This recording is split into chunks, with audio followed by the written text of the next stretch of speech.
Ana, a gente falou da outra vez um pouquinho bem passando sobre autismo e muita gente perguntou aqui, né? Queria saber mais sobre autismo. O que a gente pode falar, a relação cérebro-autismo? Olha que interessante, né? O cérebro com autismo, né? É um cérebro que ele tem várias pequenas alterações em vários lugares, tá? É como se você tivesse... eu costumo dizer assim, o cérebro começa a se formar direitinho, com 3 meses o bebê e o cérebro está praticamente formado, aí do 3º mês até o 5º mês, você está todo formadinho. Aí do 5º mês ao 9º, você tem um excesso de material. Tá. E o cérebro, você passa por um período de lapidação, como se fosse o final da obra. Não tem excesso de tinta, de reboco, que você vai fazendo o acabamento. Sei. O cérebro passa por esse momento de acabamento. O que tudo indica hoje é que nesse momento do acabamento final, fica muito mais célula do que deveria. Então, você tem vários lugares, tanto que a neuroimagem de pacientes com autismo, você vê um hipofuncionamento em vários locais. Não é localizado num lugar como é, por exemplo, o TDAH. Entendi. Tá? Não é localizado como é o TOC, por exemplo, quem tem TOC. Então, o que a gente sabe é que esse excesso de neurônios acaba trazendo um processamento do outro lentificado.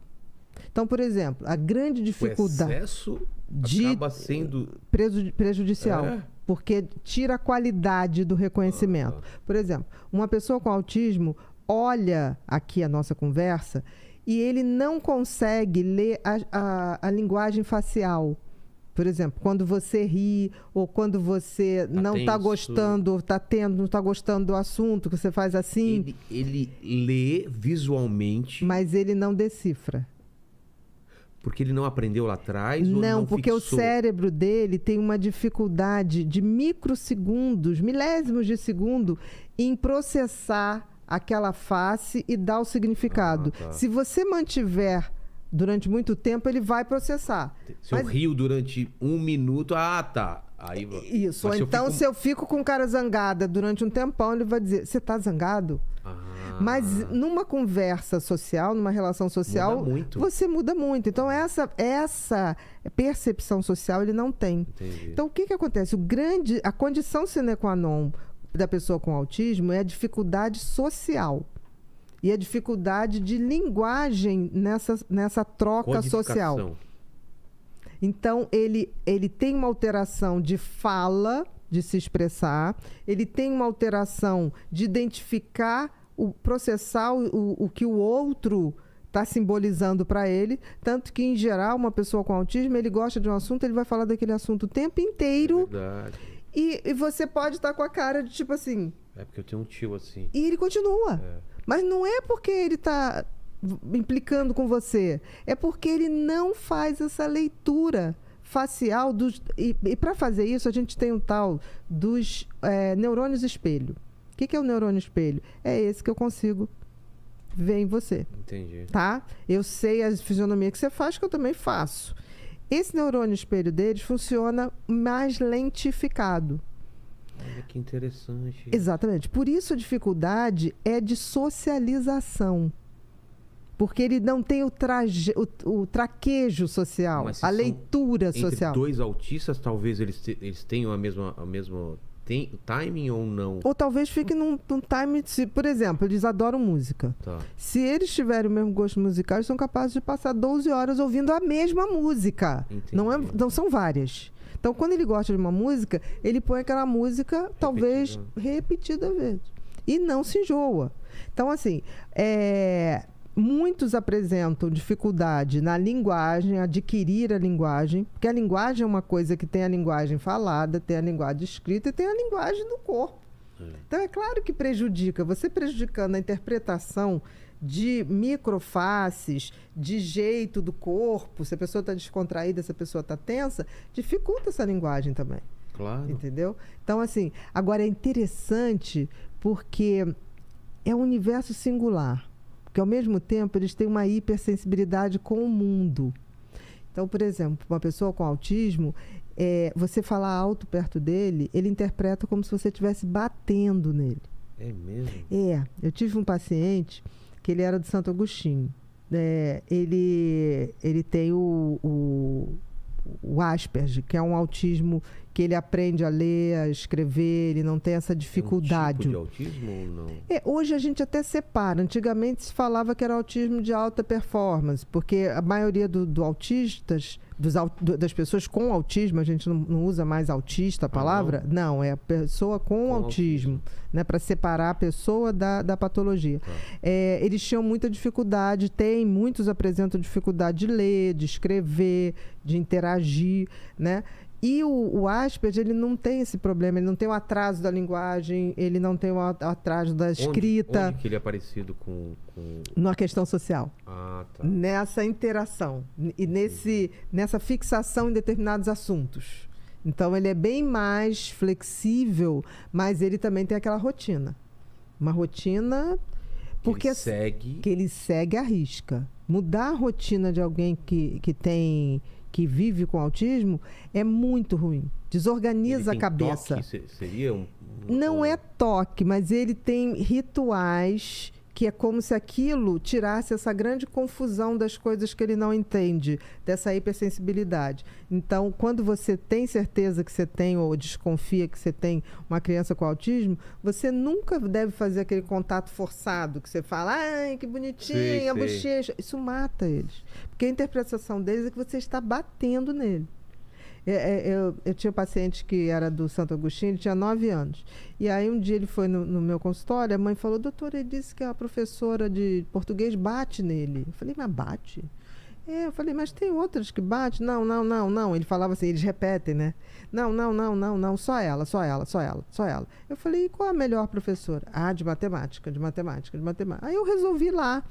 Aí eu fui, me sentei, falei com os professores todos, me sentei na última coisa, e ele lá na frente. Sim. Aí daqui a pouco entrou a professora de português, e a professora de português falava assim, Gabriel, olha aqui, meu filho, presta atenção. Aí ele olhava pra mim lá atrás e fazia assim. Vendo? Tá vendo? Eu não falei?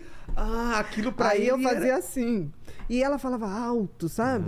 Aí fiquei. Aí de matemática. Quando entrou, era uma japonesa, uma geisha. Falava baixinho, escrevia, papapá. Aí ele falava. Entendi. Aquela era uma fada, entendeu? Aí eu fui no recreio, conversei com os professores e falei, professor de português, olha, o timbre da voz, a maneira como você toca. A mulher começou a chorar. Mas eu achei que eu estava dando estímulo.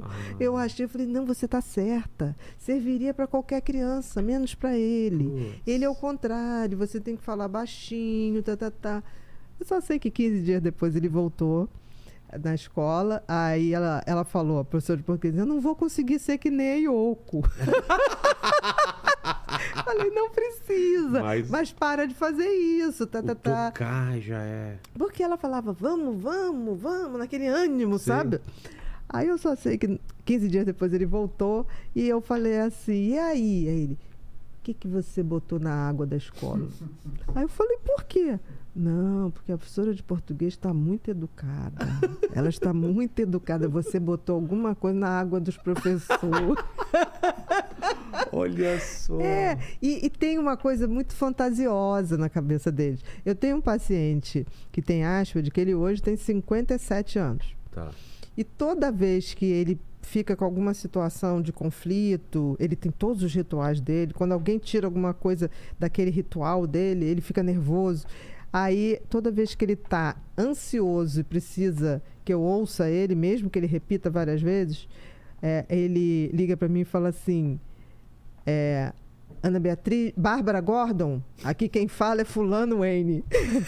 O nome dele é Wayne. Aí eu falo, é mesmo? Ele, Bárbara Gordon. Eu falei, e o que está acontecendo, Wayne? Aí ele fala, está acontecendo isso, não estou gostando daquilo, Eu falei, não, vamos resolver isso aí, não tem como resolver assim. Ficou tranquilo? Fiquei, agora só falta botar isso em ação. Ele, eu todo ano dou um Batmóvel de Natal. Ele já, não sei, porque agora eu já dei 12. Eu acho que não tem mais. Meu tio é coisa com plástico, ele adora sentir a textura do plástico, então ele faz tudo, recorta coisa de plástico e carrinho, caminhão, essas coisas até hoje. Roda, né? Essas coisas, por exemplo, antigamente quando tinha ferrorama, eles adoravam. Por quê? Porque a mente deles é tão hipersensível a sons, a toques, o mundo, para quem tem autismo, é over, sabe? É over demais, porque como ele tem muito mais neurônios, ele percebe tudo demais, então é como se ficasse tudo amplificado. Por isso que muitos se agridem, batem na parede, é como se tentasse parar aquele excesso de informação que chega tudo ao mesmo tempo, né? Os casos mais graves. Mas eles são muito carinhosos, assim, ao mesmo tempo, quando você vai quebrando a barreira, quando você vai tocando muito suave, chega um dia que ele vai e te abraça. É verdade. É muito carinhoso. Interessante isso, porque eu nunca forcei contato, mas quando eu achava que era uma criança com autismo, a mãe chegava, beija a Bia. Eu falei, não beija não, imagina, não te conheço, tua mãe também é perturbada, né? Mandando me beijar, não é assim não. Aí ele ficava assim, sabe? Tem eles que ficavam. Aí um belo dia eles vinham assim, vinha por trás da cadeira e abraçava. Eu falava, ai, coisa boa, faz de novo. Aí eu falei, deixa eu tentar fazer em você. Aí eu fazia bem, um leve toque, sabe? Então é um universo singular. E o autista, ele consegue ter um relacionamento amoroso, afetivo com outra pessoa? Do jeitinho família? dele. Por exemplo, as pessoas com autismo clássico, com aquelas limitações, é mais difícil. Agora, o Asperger, ou tem também o tal dos Savan, né? Que é o Savan. Que são, aí sim, são pessoas com autismo, mas com QI muito, muito acima da média. Por exemplo, existe um cara que conseguiu fazer, ele pega um voo de helicóptero, vocês lembram do nome? Ele pega um voo de helicóptero, sobe numa cidade, ele mapeia a cidade inteira. O Google usou ele várias vezes para fazer o Google Map. Nossa. Por exemplo, a cidade de Nova York, ele consegue subir e ver tudo. Esse é Savan. Savan, e aquilo para ele faz naturalmente. Entendi. É um assunto inesgotável. É o Rayman, ou não? Lembra do... Não, mas o Rayman, ele tinha uma memória muito de números, né? Da lista telefônica. Não, ele fazia uma conta, tinha um negócio cheio de bolinhas, sei lá. Ele falava quantas tinham lá. Exatamente. Porque é como se desviasse para um universo. A mesma maneira que a criança ou a pessoa com autismo tem uma fixação em alguns assuntos, o Savan tem também. Só que tem que aí ele vai para uma coisa fora muito da curva, para aquilo. Entendi. E a parte de convívio dele, como que é? Social? Tem que estar dentro daqueles rituais. Tem que estar dentro dos rituais. Então, por exemplo, já tive muitos pacientes que, por exemplo, teve um menino, João. O João, uma vez, com 14 anos, chegou para mim, tia. Eu falei, fala, João. Tem uma menina na minha escola que quer me beijar. Eu falei, mas como é que você sabe? Os meninos me falaram. Porque ele não tinha percebido. Entendi. Eu falei, tá, e aí? Não sei beijar. Me ensina. Tá, aí eu peguei aqueles bonequinhos do teatro que você articula. Eu falei, João, é assim, ó. Você se aproxima, aí você toca o seu lábio no lábio da menina, e aí... Quando você sentir que ela tá assim, abraça, e aí você vai botar a sua língua levemente na boca dela, tá. Ele olhando aquilo tudo e... tá. Entendeu, João? Vou fazer de novo. Aí ele fazia, tá. Entendi. Aí, como é que foi, João? Olha, eu acho que eu me dei bem. Porque ela não me jogou para fora. Ela não me rejeitou. Não me afastou. Mas posso te dizer, Bia, videogame é muito melhor, né? Vou dizer que em certas situações, Helene?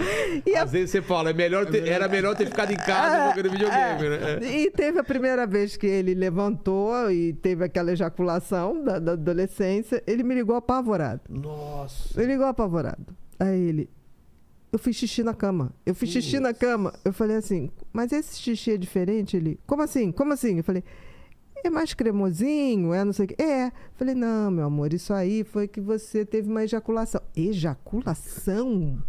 Isso acontece, você tá formando os hormônios. Aí fui explicando. Aí ele falava, mas coisa chata, né? A gente nem espera e a coisa arrebenta Do assim. nada. Você viu aí, Lene? Então, assim, o amor para eles tem um simbolismo diferente. Mas não... É ouvir música junto. Por exemplo, tem muito autista, a pessoa com autismo, isso é super importante, que se masturba vendo a sua namorada, a sua coisa, e não necessariamente tem prazer no contato, porque aquela coisa de abraço, beijo, dá um desconforto. E aí uma namorada que não tem esse mesmo funcionamento fala assim, gente, mas ele fica me olhando e se masturba, mas aquilo para ele é como se fosse... Teve um que me descreveu, mas ela é a minha musa. Entendi. Ela é a minha musa. Eu sinto aquilo no meu corpo vendo. Caramba. Né? Então é um padrão diferente, né? Fala, Lene. O nome do artista que sobrevoou Nova York é Stephen Wiltshire. Então, esse cara é um savant. Ele, qualquer lugar que você queira mapear, ele é só levantar voo, deixa ele um tempo, ele fala, pode baixar. Ele vai mapear tudo. Mas dentro do espectro de autismo, que falam até que o Messi, né, tem um pouco... Como que... O espectro é aquilo que eu falo. É amplo. Tanto que a gente tem o TEA, transtorno do espectro autista. Entendi. Né? Você tem isso. E, na realidade, Vilela, isso tem em qualquer transtorno do comportamento humano. Não é aqui, né? Não. Tem A diferença dos transtornos humanos, da mentalidade, da mente, elas não são qualitativas, são quantitativas. Entendi. Por exemplo, quem de nós já não ficou hiperfocado numa coisa que alguém chega brincando? Pô, você parece uma pessoa com autismo, sim, né? Sim. Tipo assim, fica o dia inteiro nesse negócio, tá? Não é. Tá colocando porque eles fazem isso com muito mais facilidade, né? Música é impressionante, como eles gostam de música, mas as mesmas músicas. Entendi. Impressionante, eles são capazes de... Acontece esse tipo de coisa também ou não tem relato? Interessante, assim. Eu tenho uma amiga que ela tinha uma cachorra, já morreu essa cachorra, que realmente parecia ter sintomas como se tivesse autismo mesmo. É mesmo? É. Mas já fizeram algum estudo, alguma coisa? Não. Mas eu me lembro que, por exemplo, ela mora em frente à praia. E quando tinha Réveillon e papapá... Nossa, era um horror. Ela ficava debaixo da cama, apavorada. Os empregados tinham que cobrir ela de lençol, porque ela ficava desesperada, assim, do som, né? Muito mais do que muito cachorro tem isso. E criança que tem autismo também, às vezes tem... Nossa, isso é terrível. Terrível. Esses excessos de barulho, muito ruim. Muito. Não é pouco ruim para eles, não. É uma hipersensibilidade. Entendi. De pele, de áudio, de toque. Tudo, né? É como se fosse um cérebro que... Aquilo que eu falei, sobrou neurônio. Então, tem certas funções que estão super ativadas. Tá. Durante muito tempo, você achou que era por conta de coisas que a mãe comia na gravidez. Você achou que era genético. O fato é que hoje, dentro do espectro, você vai ver coisas que vão funcionar para um caso, para outro não. Mas tem um componente genético também. Mas como que se diagnostica? Como que Diagnostica? o feito diagnóstico para esse espectro? É muito cedo, por exemplo, porque vai dando você vai esperando aquele desenvolvimento da criança, de andar, de começar a falar, a coisa não vai acontecendo. Eles têm uma coisa de andar muito na pontinha dos pés. Por quê? Porque o toque da superfície já incomoda. Olha... Toda criança tem o seu momento de andar na pontinha dos pés. Mas depois que aprende a andar, tipo assim, criança com autismo, você põe toda agasalhadinha para ir para a escola. Ela vai tirando e vai jogando fora aquilo. Porque incomoda. O tecido incomoda. A lã, então, é uma das coisas que mais incomoda a pele deles. Então, as mães ficavam, tipo assim, batiam nas crianças, tipo assim, imagina! Ou as escolas... Nossa, imagina com a falta de conhecimento. Conhecimento antigamente, como devia ser, né? Agora, tem uma coisa que isso ainda é um estudo que não está chegando, ainda não temos dados para conclusão. Mas parece. isso não tem nenhum estudo conclusivo, que o número aumentado de inseminações artificiais aumentou o número de casos. Ah, é? Pode ser, ainda não está provado, como pode ser também a gente está diagnosticando mais.